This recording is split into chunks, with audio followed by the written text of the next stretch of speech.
Okay, तो Loki series का खाली एक ही एपिसोड बच रहा है अब। एंड काफ़ी सारे मीम्स भी बन रहे हैं कि लोकी ने मार्वल का कमबैक करवा दिया है। बट क्या हो अगर मैं तुमसे कहूँ कि ऐसा नहीं हुआ, एंड क्या हो अगर मैं तुमसे कहूँ कि ऐसा हो सकता है इन फ्यूचर। मार्वल का पिछले कुछ टाइम से काफ़ी बुरा फेस चल रहा है।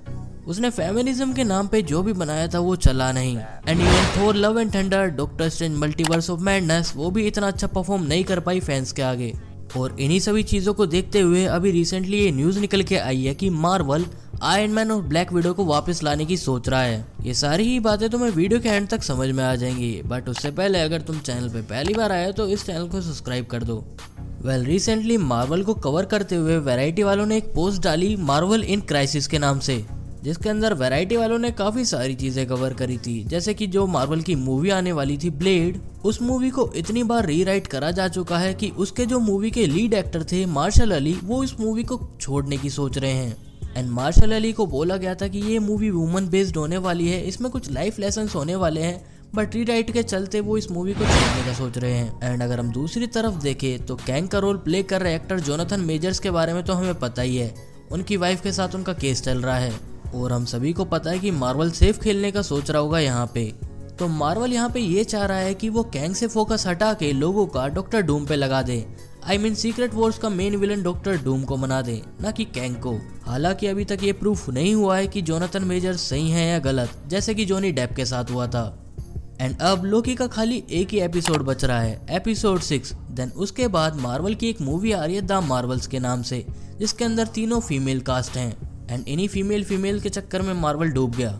खैर, मुद्दे की बात तो यह है कि मूवी रिलीज से पहले काफी लोगों को इस मूवी की स्क्रीनिंग कराई गई थी, जिन्हें ये मूवी बिल्कुल भी अच्छी नहीं लगी। एंड इस मूवी की डायरेक्टर भी अगली मूवी पे मूव ऑन कर चुकी है, बट लोग इसलिए हैरान है कि इस मूवी का बजट काफी ज्यादा है। और अगर मैं अपना ओपिनियन दूं, मुझे तो कुछ कहने की जरूरत ही नहीं है भाई। मार्वल फीमेल्स के पीछे हाथ धो के पड़ चुका है। एंड मार्वल ने जब ये देखा कि वैरायटी वालों ने किस तरह उसे जलील करा है, देन उसके ही बाद मार्वल ने एको वेब सीरीज का ट्रेलर लॉन्च कर दिया।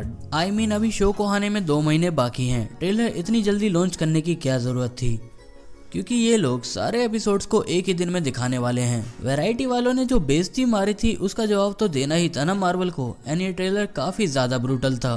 बट मार्वल के जो मेन डायरेक्टर्स हैं, जब वो ये देख रहे हैं कि मार्वल का इतना गंदा वाला डाउनफॉल चल रहा है, वो पूरी तरह फक्ड अप हो चुका है, देन उन्होंने टेबल पे आइडियाज रखे हैं कि iron man and black window को वापस लाया जाए, दोबारा जिंदा करके किसी तरह से। मतलब जो पुराने ओजी एवेंजर्स थे, 6 के 6 एवेंजर्स को वापस किसी मूवी के अंदर लाया जाए। देखो, होकाय, थोर, हल्क, ये तो आ सकते हैं इजीली। बाकी अगर लोकी टीवी के अंदर से टाइम स्टोन ले आए एंड कैप्टन अमेरिका की एज रिवर्स कर दे, तो कैप्टन अमेरिका भी जवान होके दोबारा एवेंजर्स ज्वाइन कर सकते हैं। अब बचते हैं iron man and black window. तो भाई इन दोनों कैरेक्टर को तो खाली मल्टीवर्स से ही बुलाया जा सकता है, या फिर कोई इटर्निटी का गेट खटखटा के इटर्निटी के पास जाके इटर्निटी से विश कर दे कि आयरन मैन और ब्लैक विडो को दोबारा जिंदा कर दो, तो मे बी ये भी हो सकता है। एंड अगर सीक्रेट वॉर्स का मेन विलन कैंग बनता है, तो मे बी फिर उसमें ये स्टोरी प्लॉट लगेगा। ओके, तो स्टोरी की स्टार्टिंग कुछ इस तरह होगी कि लोकी और सिल्वी मिल के कैंग के वेरिएंट विक्टर टाइमली को रोकने की कोशिश कर रहे होंगे। बट हमें लोकी सीजन 2 के पोस्ट क्रेडिट सीन में ये दिखाया जाएगा कि डेडपूल मल्टीवर्सल लेवल पे ट्रेवल करके वोल्वरिन के साथ टीवी के अंदर आ चुका है। आई मीन हमने डेडपूल 2 की एंडिंग में देखा ही था कि डेडपूल के हाथ में केबल की टाइम ट्रेवलिंग वाली वॉच लग जाती है। एंड उसके बाद डेडपूल ने काफी सारे चेंजेस भी करे थे, जैसे कि बीवी को बचाना, या फिर अपने अनोदर पूरे वेरिएंट को मारना, ग्रीन लैंटर्न को मारना, या फिर छोटे बच्चे को जो कि मे बी उसने नहीं मारा होगा। और इन्हीं सभी चेंजेस को करते करते डेडपूल वोल्वरिन से जाके मिलेगा। और पहले तो डेडपूल और वोल्वरिन आपस में एक साथ लड़ेंगे, बट तभी स्टोरी में एक ट्विस्ट आएगा और वोल्वरिन को ये पता पड़ेगा कि उसका एक मल्टीवर्स में बेटा भी है। एंड डेडपूल और वोल्वरिन एक साथ मिलके उसके लड़के को ढूंढने जाएंगे, बट वो पहुंच जाएंगे टीवी के अंदर। एंड टीवी के अंदर आने के बाद लोकी उन्हें कैंग के बारे में बताएगा। फिर ये तीनों इस बात का जिम्मा उठाएंगे कि ये कैंग को और उसकी आर्मी को रोकेंगे। देखो, जिम्मा भी कौन उठा रहा है, डेडपूल, लोकी और वोल्वरिन।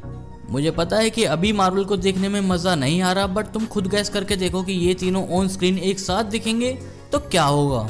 एंड देन फिर उसके बाद डेडपूल, वोल्वरिन और लोगन एक साथ मिलके मेन यूनिवर्स 616 के एवेंजर्स को एक साथ कलेक्ट करने की कोशिश करेंगे। एंड सबसे पहले ये तीनों एंटमैन के पास जाएंगे। देन फिर एंटमैन शो ऑफ करते हुए बोलेगा घबराने की जरूरत नहीं है, हमने कैंग को पहले ही ठिकाने लगा दिया।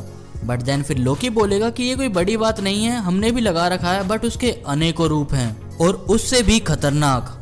और इस बार एवेंजर्स में कुछ न्यू मेंबर्स भी ऐड होंगे, जैसे कि शैंग ची, और सीक्रेट वॉर्स में तो हमने गाया देखी ही थी। प्लस ये भी न्यूज आ रही है कि सेंट्री को भी मार्वल जल्दी इंट्रोड्यूस कर देगा, जो कि काफी पावरफुल कैरेक्टर है भाई। और एडम वॉरलॉक को तो हम भूल ही नहीं सकते, जो Guardians of the Galaxy volume 3 में देखा था हमने। ग्राउंड लेवल पे Daredevil, Hawkeye, Kate Bishop, She Hulk ये होंगे, और भी 2-3 हो सकते हैं। बाकी मून नाइट के जलवे तो हमें पता ही है।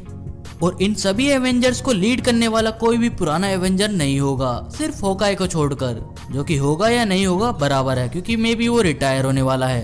क्योंकि हल्क तो सकार पे गया है, थोर अपनी बेटी के साथ किसी अनोदर प्लेनेट पे चिल मार रहा है, डॉक्टर बाबू क्लेयर के साथ डार्क डायमेंशन में मौज काट रहे हैं, एंड आयरन मैन वो तो टपक गया। स्पाइडरमैन की पूछो मत, वो वेनम के साथ बिजी होगा। सो 616 के सारे एवेंजर्स को लीड करने का काम ये तीनों घोचू करेंगे, Loki, Deadpool and Wolverine. But on the other hand, जैसा कि मैंने वीडियो की स्टार्टिंग में बोला था कि Avengers the Kang dynasty ditto copy होने वाली है एवेंजर इन्फिनिटी वॉर की, तो उसके अंदर ये सारे एवेंजर्स काफी ज्यादा जोर तो लगाएंगे, बट फिर भी ये कैंग से हार जाएंगे, क्योंकि कैंग इजिली शेंची की रिंग्स पे काबू पा लेगा। प्लस उसके पास काफी हाई टेक्नोलॉजी है जो इन एवेंजर्स ने देखी नहीं होगी। एंड ऑफ कोर्स मूवी का title he Avengers the Kang dynasty है, तो कैंग ही जीतेगा। बट देन उसके बाद मेन स्टोरी स्टार्ट होगी एवेंजर्स द सीक्रेट वॉर्स की। एंड इस बार दोबारा मेन यूनिवर्स के एवेंजर्स कैंग से लड़ने के बारे में सोचेंगे, बट तभी वहाँ पे डार्क डायमेंशन से डॉक्टर स्ट्रेंज आ जाएगा। एंड तभी डेडपूल बोलेगा कि इस बात के क्या चांसेस है कि हम इस बार जीत जाएंगे। देन फिर डॉक्टर स्ट्रेंज बोलेंगे क्योंकि पिछली बार मैं नहीं था। मालूम है लाइन कहीं सुनेली सुनेली सी लगती है, बट चला लो काम। देन फिर उसके बाद होगा महासंग्राम, महायुद्ध एवेंजर्स द सीक्रेट वॉर्स का। एंड इस बार TVA मल्टीवर्सल लेवल पे काफी सारे एवेंजर्स को रिक्रूट कर रही होगी, उन्हें भी मेन यूनिवर्स के अंदर भेज देगी। देखो ऐसा नहीं है ना कि कैंग के ही काफी सारे वेरिएंट्स हैं, आयरन मैन के भी काफी सारे वेरिएंट्स हैं, डॉक्टर स्ट्रेंज के भी काफी सारे वेरिएंट्स हैं, स्पाइडरमैन के भी काफी सारे वेरिएंट्स हैं। और इस बार TVA शानी मन के मल्टीवर्सल लेवल के एवेंजर्स को, जिनको रिक्रूट कर रही होगी बहुत पहले से, उन्हें मेन MCU के अंदर भेज देगी एवेंजर्स की हेल्प के लिए। और गैस उन्हें लीड कौन कर रहा होगा? टोबी मैगवायर का स्पाइडरमैन, या फिर हो सकता है कि तीनों स्पाइडरमैन। बाकी देखो मूवी को आने में काफी टाइम है, तो स्टोरी प्लॉट्स चेंज हो सकते हैं। और बाकी राइटर प्रोटेस्ट तो खत्म हो ही चुका है, तो हो सकता है कि काफी सारी चीजें और चेंज हो जाएं। बाकी ऑल राइट, अगर तुम्हें वीडियो जरा भी अच्छी लगी, खुशी हुई है तो वीडियो को लाइक करो, चैनल को सब्सक्राइब करो। बाकी मैं मिलूंगा तुमसे अगली वीडियो में किसी और सम टॉपिक के साथ, तब तक के लिए bye bye, take care, sayonara.